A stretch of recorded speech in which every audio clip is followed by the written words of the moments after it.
dans ce pays-ci, hein, moi je ne veux pas vous laisser. Vous allez seulement me tuer. Vous n'avez qu'une seule chose à faire, c'est de finir avec moi.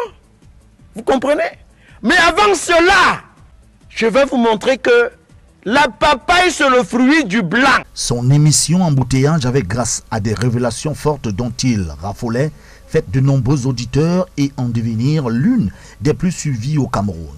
Le journaliste excellait dans la satire et s'attaquait aux tares de la société et ne se gênait pas pour commenter les nombreuses affaires de corruption et de détournement de fonds publics. Son activité radiophonique intense ces derniers temps portait notamment sur des documents révélant autour de la gestion des lignes 65 et 94. Les lignes 65 et 94 servent respectivement à couvrir les charges non reparties de l'État du Cameroun en fonctionnement et à assurer la disponibilité de ces fonds de contrepartie et couvrir les autres charges non reparties de l'État en investissement. Martinez Zogo était donc devenu prolixe sur ce dossier qui avait pris une tournure différente de ses missions réelles.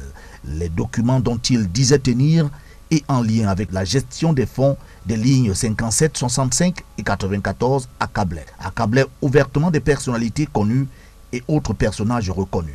Des documents rendus publics par voie de radio et mettant en évidence quelques pontes de la République et notamment sur des dépenses qui font l'objet de suspicions en raison d'une absence de transparence sur leur gestion.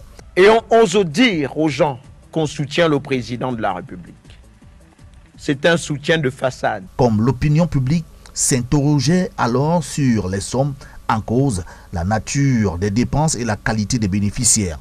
Martinez Zogo avait, avant sa mort, rédigé, déposé et surtout une note d'information à l'endroit de Madame la Présidente de la Cour d'appel du Centre. Objectif, informer à travers un réquisitoire des faits qu'il tenait après enquête autour de largesses tirées et obtenues par certains Camerounais des lignes 57, 65 et 94. Des documents envoyés à la justice camerounaise afin que celle-ci s'y penche désormais afin d'en dégager la responsabilité des acteurs.